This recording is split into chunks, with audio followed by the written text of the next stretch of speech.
Yo, what's up guys? It's King Sean here, back with another video, and in today's video, I will be discussing how the Washington Commanders can get the top 3 pick in the NFL draft by the end of the season. Right now, they have the 4th pick, and I'll be basically breaking down how they could get the 3rd pick, well, in the top 3 by the end of the year, and some options, some players they can go with in the top 3. So, if you guys are new to my channel, leave a like down below, subscribe, turn on notifications. I'm on the road to 3K subs, so if you could, hit that sub button. I'd really appreciate it. And with that out of the way, let's get straight into the video. All right, so right here we have the current draft order after 14 weeks into the NFL season. Can't believe we're already 14 weeks in. It's already week 15. We only got 4 games left. That's crazy. But anyways, right now, top of the draft, we got the Bears. They own the Panthers pick. The Panthers traded up to draft Bryce Young last year. The Panthers are 1-12. The Bears pretty much got the number 1 pick locked in, so they're getting that. Now the Patriots, they beat the Steelers last week, Thursday night, and they're now 3-10. The Cardinals, they are also 3-10, and we are sitting at number 4. We are 4-9. The Bears are sitting behind us at 5-8. So as the Raiders, Jets, Giants, Titans, and Chargers. And the Giants and Titans won on Monday Night Football, which helped us a lot because they are now 1 game behind us from that number 4 overall pick. So really all we have to do now is lose out, and we basically secured a top 4 pick. But there is a way we can move up and get that number 3 a top 3 pick. I'd say we're probably not going to get the first overall pick. The Bears got that on lock. Number 2 overall pick, there's a chance, and I'll break that down as well. But number 3 overall pick, there's a great chance at potentially getting that pick. So, the Patriots, if I'm not mistaken, let me pull the schedule up here, but if I'm not mistaken, the Cardinals and Patriots, the Cardinals, they have to beat someone. I'm pretty sure the Patriots have to beat the Jets week 18 of the season. So yeah, I have the schedule pulled up on the side here. The Patriots' next 4 games are against the Chiefs, Broncos, Bills, Jets. They're going to lose to the Chiefs, let's be honest. They're probably going to lose to the Broncos. They beat the Bills earlier in the season. I think it was week 7. But they're probably going to lose to them. They're not sweeping the Bills. And then they play the Jets final week of the season. Now, the Jets just beat the Patriots.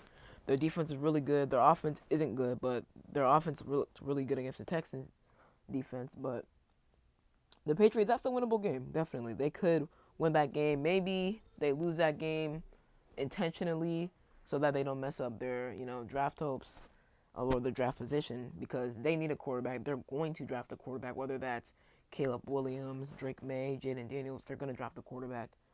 So that's them. As for the Cardinals schedule, let me pull that up right quick. So the Cardinals, they play the 49ers this week. Then they play the Bears, Eagles, and Seahawks for the final game of the year. So if I'm not mistaken, they have to beat the Bears week 16. That will put them at 4-10. Now, no, we beat both the Cardinals and Patriots. If we didn't beat those 2 teams, we'd be sitting at number 2 right now. But, I would never – here's the thing. I would never hope for my team to lose. Lose. I would always want my team to win. But at this stage of the season, we're 4-9. We're not going to make the playoffs. We're not going anywhere. This entire front office is gone after this year, January 8th, like I've stated multiple times in previous videos. Not a day Commanders fans want to miss. So there's just no point of winning, because if we win, we're just messing up our draft position. So, and whether we want to build around Sam Howell or not, that's just messing up our draft position even more.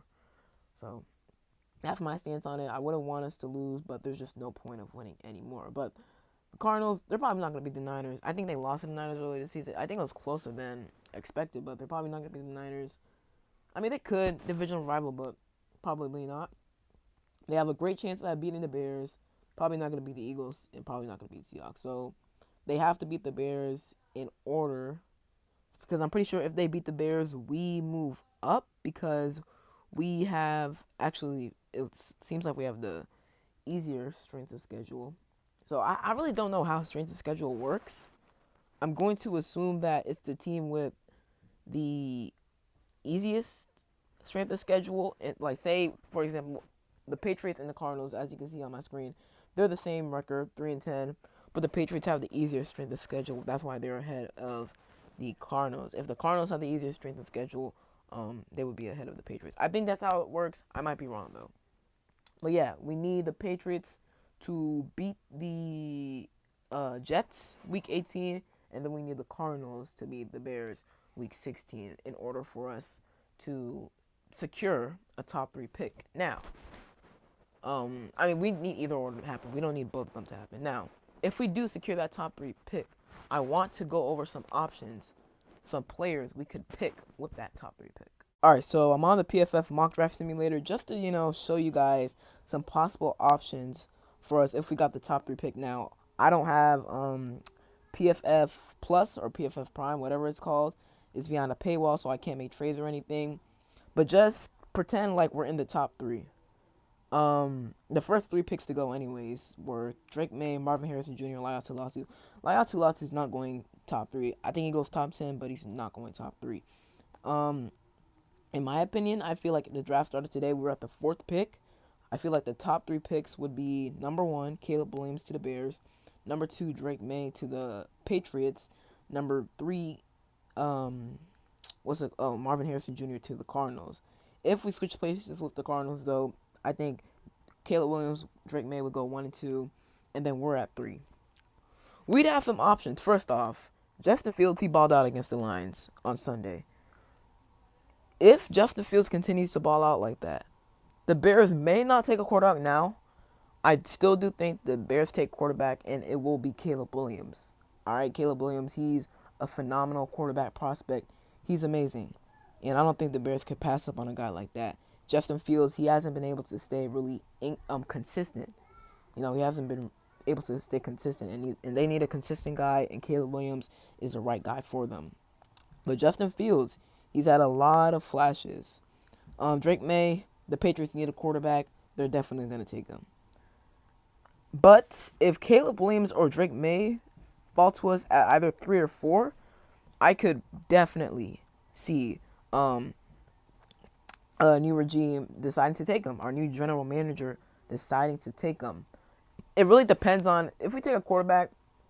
Us taking a quarterback depends on Sam Howell, on how he plays these last 4 games against the Rams, Jets, Niners, and Cowboys. If he balls out, shows what he can do, then I think that the new regime doesn't. I don't think the new regime decides to draft a quarterback, whatever pick we are in the top 5. We're probably going to end up with the top 5 pick. But if Sam Howell balls out, I don't think the new regime will, draft a quarterback.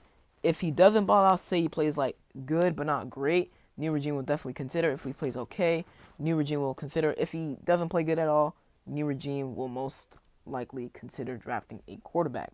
But let's just say Sam Howell balls out. All right, and the new regime says, okay, he's the guy. We can build around him. I feel like your top 3 options are probably Marvin Harrison Jr., Olu Fashanu, or Joe Alt. Olu Fashanu and Joe Alt, obviously. This offensive line is absolutely terrible, especially our tackles, Charles Leno Jr. and Andrew Wiley. They're pretty bad. And Olu Fashanu and Joe Alt would add. They are elite tackle prospects.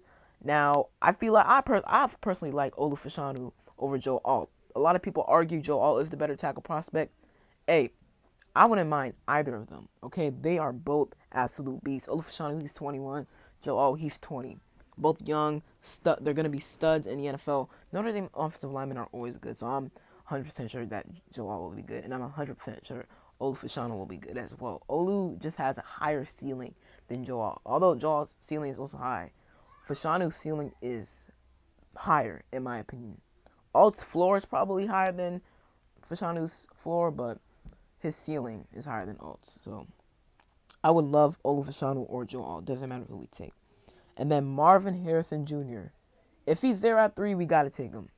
We have to take him. Now, I wouldn't be mad. I wouldn't be, terribly mad. I'll be a little bit upset that we didn't take Marvin Harrison Jr. and we took, Joe Alt or Olu Fashanu over him, because we're still getting an elite prospect, an elite tackle prospect to, improve this offensive line, and that would improve this offensive line drastically. But Marvin Harrison, he is a generational prospect. He is unbelievably good. I mean, who could you really compare him? I don't have a comparison for Marvin Harrison Jr. yet. I know a lot of people do. I don't yet, in my opinion. But he is an absolute beast. I mean, y'all know. I don't really need to explain it. Beast in college. He's gonna be amazing in the NFL. He is going to be amazing. So, if he's on the board, we gotta take him. If he's not, I want Olu Fashanu or Joe Alt. I wouldn't even be mad at Brock Bowers now. Tight end in the top 4, top 3. That is high. Kyle Pitts went for it back in 2021. He hasn't worked out great, but Brock Bowers, he was a beast in college, so I wouldn't mind that at all. He actually had a better collegiate career than Kyle Pitts, so I wouldn't mind taking him at I wouldn't like be mad at taking him in the top 4 or top 3, although that would be really high. I'd much rather prefer Marvin Harrison Jr., Olufashanu, or Joel. But yeah, I mean right here, Olufashanu, he's on the board, so I'd take him or Joe. Oh, so that is really it for today's video. Hope you guys enjoyed. If you did, leave a like down below, subscribe, turn on notifications. On the road to 3K subs, so if you could hit that sub button, I'd really appreciate it. And other than that, it's been King Sean, and I'm out. Peace.